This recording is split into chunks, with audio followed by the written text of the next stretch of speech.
നമസ്കാരം, ടീം ന്യൂസിലേക്ക് സ്വാഗതം. വയനാട് അപകടത്തിൽപ്പെട്ട് മരണപ്പെട്ടവർക്ക് ആയിരങ്ങളുടെ കണ്ണീരിൽ കുതിർന്ന യാത്രാമൊഴി. വയനാട് വൈത്തിരിയിൽ കാറും ടിപ്പറും കൂട്ടിയിടിച്ച് 3 പേർ മരണപ്പെട്ടു. ഒരാൾ പരിക്കുകളോടെ രക്ഷപ്പെട്ടു. ചൊവ്വാഴ്ച രാവിലെ 8 മണിയോടെ വയനാട് വൈത്തിരിയിൽ വെച്ചാണ് അപകടം നടന്നത്.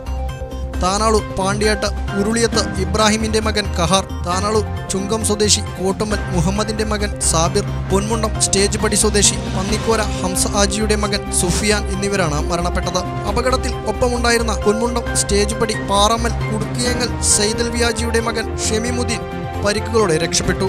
ഇയാളെ മെഡിക്കൽ കോളേജ് ആശുപത്രിയിൽ പ്രവേശിപ്പിച്ചു. ബംഗളൂരുവിൽ നിന്നും തിരൂരിലേക്ക് വരുന്നതിനിടെ ഇവർ സഞ്ചരിച്ച മാരുതി കാറും എതിരെ വന്ന ടിപ്പർ ലോറിയുമായി കൂട്ടിയിടിക്കുകയായിരുന്നു. അപകടത്തിൽ കാറിന്റെ മുൻഭാഗം പൂർണ്ണമായും തകർന്നു. മരണപ്പെട്ടവരുടെ മൃതദേഹം വൻ ജനാവലിയുടെ സാന്നിധ്യത്തിൽ രാത്രി 8:30 മണിയോടെ മറവു ചെയ്തു.